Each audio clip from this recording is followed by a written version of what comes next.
Hello and welcome to my channel, or welcome back to my channel. Hope everyone is doing well.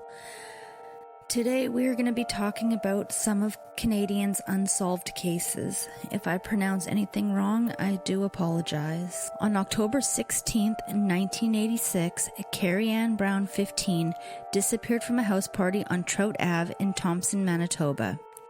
She had gone to a party with her best friend Nicole Zawardny, but wanted to leave when her ex-boyfriend showed up with another girl.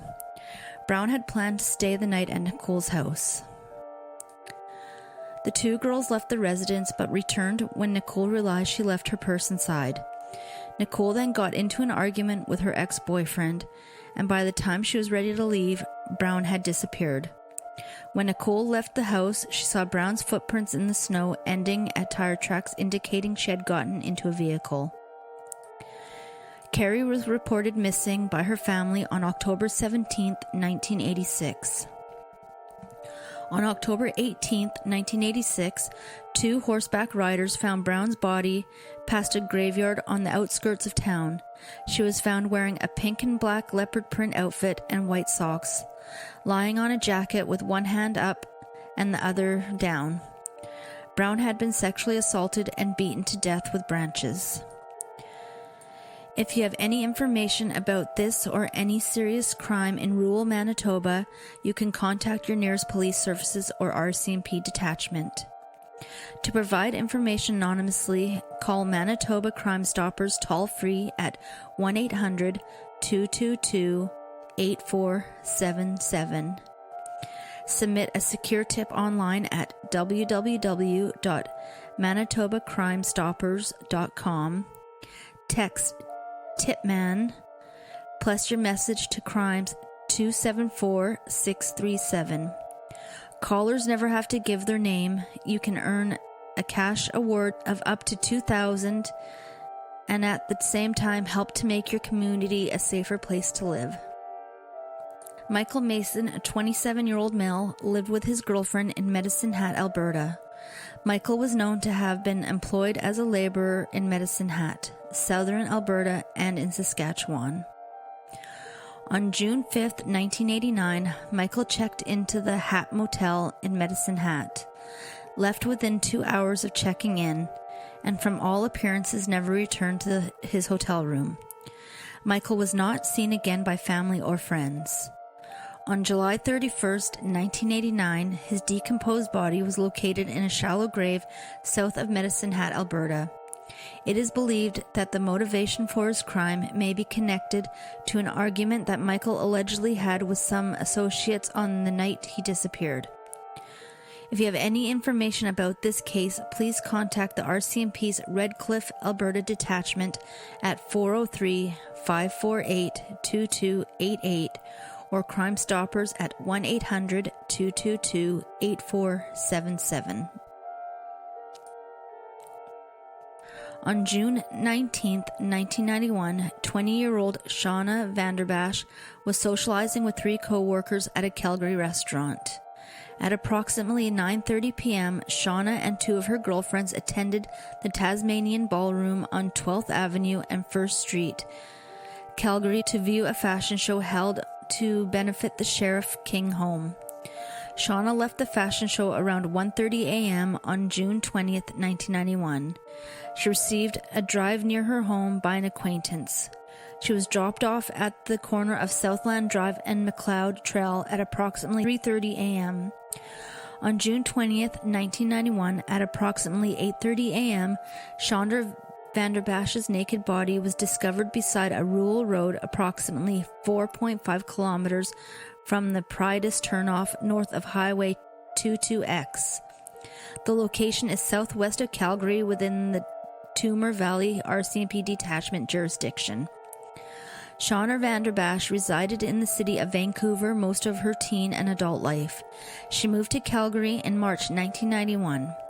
She worked at the time as a hairdresser for Moda Hair Design. If you have any information about this case, please contact KAB Division, Serious Crimes Branch, South Airdrie at 403-420-4900 or Crime Stoppers at 1-800-222-8477. Dolores Palmer, a 35-year-old female, and Alfred Palmer, a 71-year-old male, both lived on a dairy farm west of Medicine Hat, Alberta. Dolores lived in a separate house with her husband and was a daughter-in-law to Alfred. Alfred Palmer, famed all his life, was a very community-minded individual and at one time was a councillor with the municipal district of Cypress. Dolores Palmer worked on the dairy farm, but also had a part-time job as an assistant teacher with the Seven Purses Early Childhood Services School. On December 30th, 1990, both Dolores and Alfred were found at the rear entrance to the farmhouse, having been shot with a .410 shotgun. Dolores was pronounced dead at the scene while Alfred was airlifted to Calgary, Alberta. Alfred died at the hospital the following day. If you have any information about this case, please contact the Red Cliff RCMP detachment at 403-548-2288 or Crime Stoppers at 1-800-222-8477. On August 24, 1988, Roberta Ferguson was camping with a group of her friends at Sunnyside Campground in Cultus Lake, BC. At approximately 8 p.m., she left the area on foot and was believed to be heading back to Surrey. Around this time, a witness observed a female matching Roberta Ferguson's description speaking to a male inside a red sports car at the intersection of Vedder Mountain Road and Cultus Lake Road. The witness described the man in the car as average height with blonde or light brown hair and a prominent jaw. At the time of her disappearance, Roberta Ferguson, a native female, was 19 years old, 5 foot tall, 115 pounds, black eyes, with mid-length black hair worn to one side, and wearing octagon-shaped glasses. She was last seen wearing a navy blue tank top over a black top, black stretchy pants rolled up to her knees, dirty white running shoes, and carrying an army green knapsack. To date, all attempts to locate Roberta Ferguson have been unsuccessful. Foul play is suspected in her disappearance. Anyone with information regarding Roberta's disappearance is asked to contact Investigator Constable Jennifer Koch at the Chilliwack RCMP Serious Crimes Section at 604-792-4611 or the police agency in their jurisdiction, or Crime Stoppers Anonymous Tips in the Lower Mainland at 669-TIPS or outside the Lower Mainland at 1-800-222-TIPS. Chilliwack Detachment File Number 1988-14345. Thank you for listening.